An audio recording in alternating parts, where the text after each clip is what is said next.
नमस्कार किसान साथी। आज हम बात करेंगे कि पौधे के लिए जो अपना जीवन चक्र है उसको पूरा करने के लिए कितने पोषक तत्वों की पौधे को जरूरत है, उनमें से कौन कौन से पोषक तत्व मुख्य पोषक तत्वों में आते हैं और कौन कौन से पोषक तत्व सूक्ष्म पोषक तत्वों में आते हैं।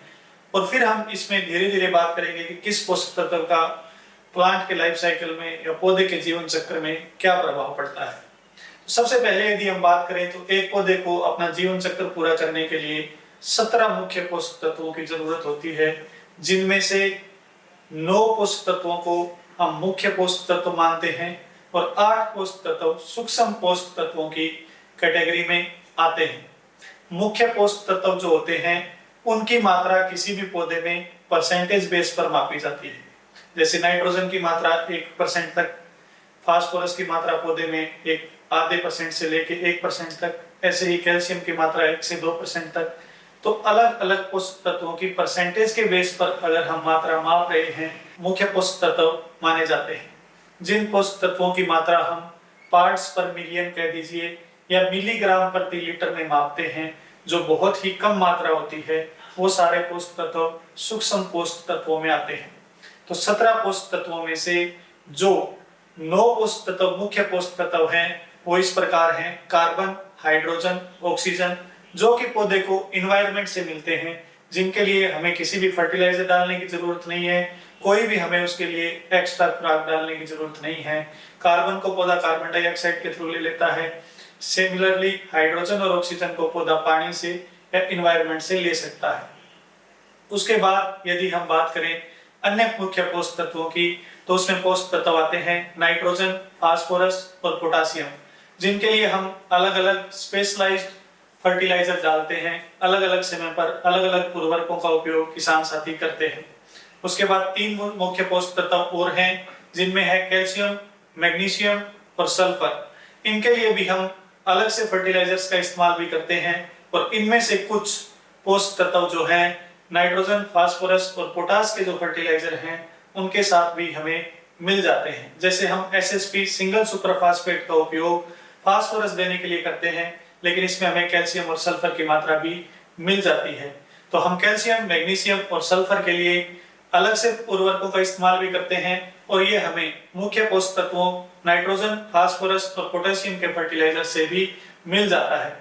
उसके अलावा यदि मैं सूक्ष्म पोषक तत्वों की बात करूं तो सूक्ष्म पोषक तत्व जो हैं वो 8 हैं, जिनमें मेनली आते हैं iron, zinc, copper, manganese, boron, molybdenum, chlorine और निकल। ये 8 सूक्ष्म पोषक तत्व हैं जो हमारी मृदा में मुख्य रूप से अवेलेबल हैं, लेकिन इनमें से कुछ पोषक तत्व जिनकी कमी समय के साथ बढ़ती जा रही है और जिनको हमें अलग अलग फर्टिलाइजर्स के साथ देने की जरूरत पड़ती है।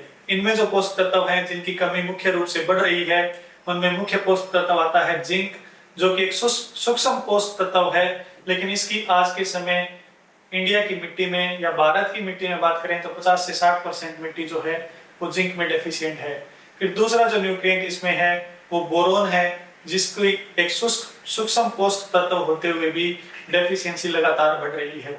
उसके बाद अगर बात करें तो आयरन, जिसे हम लोहा भी बोल देते हैं, हराकसिस के नाम से आप लोग खरीदते हैं या लोहा जिंक के नाम से आप लोग खरीदते हैं, इस पोषक तत्व की डेफिशिएंसी या इसकी कमी भी लगातार बढ़ती जा रही है। आयरन में आज के समय इंडिया में 35 से लेकर 40% तक मिट्टी ऐसी है जिनमें आयरन की डेफिशिएंसी है। अगर हम बात करें इनकी महत्वता की, तो जो 17 पोषक तत्व हैं, किसी भी पौधे को अपना जीवन चक्र पूरा करने के लिए 17 के 17 पोषक तत्व एक लिमिटेड और डेफिनेट यानी एक निश्चित मात्रा में उनकी जरूरत होती है, जो हमें उसको उपलब्ध करवाना पड़ेगा। एक पोषक तत्व की कमी को दूसरे पोषक तत्व के द्वारा पूरा नहीं किया जा सकता। यानी अगर किसी पौधे में नाइट्रोजन की डेफिशिएंसी है तो हमें उस पौधे को नाइट्रोजन ही देना पड़ेगा। हम उसकी डेफिशिएंसी को फास्फोरस या पोटास की एप्लीकेशन करके पूरा नहीं कर सकते। इसी प्रकार अगर किसी पौधे में जिंक की डेफिशिएंसी है तो हम उसको नाइट्रोजन या फास्फोरस से पूरा नहीं कर सकते, उसमें हमें जिंक की एप्लीकेशन ही करनी पड़ेगी। अगर इन 17 पोषक तत्वों में से किसी भी पोषक तत्व की कमी है तो पौधा अपने जीवन चक्र को पूरा नहीं कर पाएगा। उसमें किसी ना किसी पोषक तत्व की कमी होगी, तो उसमें किसी ना किसी तरह की दिक्कत उसके जीवन चक्र को पूरा करने में आएगी। चाहे वो उसकी वनस्पति ग्रोथ में कोई दिक्कत आए, चाहे वो उसकी जो फ्लावरिंग है, फ्रूटिंग है, जो फूल लगने की अवस्था है, फल लगने की अवस्था है, उसमें किसी प्रकार की कोई दिक्कत आए, किसी ना किसी प्रकार की कोई ना कोई दिक्कत आएगी। तो उम्मीद करता हूं कि आप लोग समझ पाए होंगे कि किस प्रकार से 17 जो पोषक तत्व हैं वो किसी भी पौधे के जीवन चक्र को पूरा करने में उसकी मदद करते हैं। आगे हम धीरे धीरे जानेंगे कि किस पोषक तत्व का पौधे के जीवन चक्र में क्या प्रभाव रहता है। धन्यवाद।